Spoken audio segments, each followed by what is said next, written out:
ദുരിതത്തിനിടയിലും ദൂർത്ത് തുടർന്ന് സംസ്ഥാന സർക്കാർ നവകേരള സദസ്സിന്റെ പരസ്യ പ്രചരണത്തിനും കോടികളാണ് ചെലവഴിച്ചത്. പരസ്യ ബോർഡുകൾ സ്ഥാപിച്ചതിനുൾപ്പെടെ ചെലവായത് 2.5 കോടിയോളം രൂപയാണ്. ധനവകുപ്പിന്റെ അംഗീകാരം നേടാതെയും കൂടുതൽ പണം ചെലവഴിച്ചു. ജനം ബ്രേക്കിംഗ്.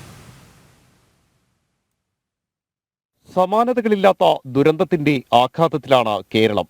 വയനാടിനെ ചേർത്ത് പിടിക്കാൻ ഭാരതമൊന്നാകെ മുന്നിട്ടിറങ്ങി. ദുരന്തമുണ്ടായ ഉടൻ തന്നെ മുഖ്യമന്ത്രിയെ വിളിച്ച പ്രധാനമന്ത്രി എല്ലാ സഹായങ്ങളും വയനാട്ടിലേക്ക് എത്തിച്ചു. 31 തന്നെ 145 കോടി രൂപയാണ് ആദ്യഘട്ടമായി കേന്ദ്ര സർക്കാർ കേരളത്തിന് നൽകിയത്.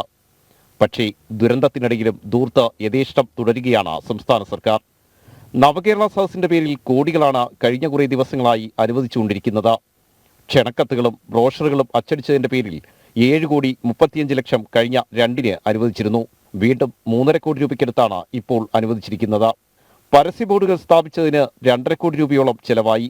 നവകേരള സദസ്സിൽ കലാജാഥ നടത്തിയതിന് 47 ലക്ഷം രൂപയോളമാണ് ചെലവഴിച്ചത്. ദുരന്തം നടന്ന ദിവസങ്ങൾ മാത്രം പിന്നിടുമ്പോഴാണ് സംസ്ഥാന സർക്കാരിന്റെ വലിയ ധൂർത്ത്. കേന്ദ്ര സഹായം വകമാറ്റിയാണ് ധൂർത്തെന്ന ആക്ഷേപവും ശക്തമാകുന്നുണ്ട്. ആർ രാജീവ്, ജനം, തിരുവനന്തപുരം.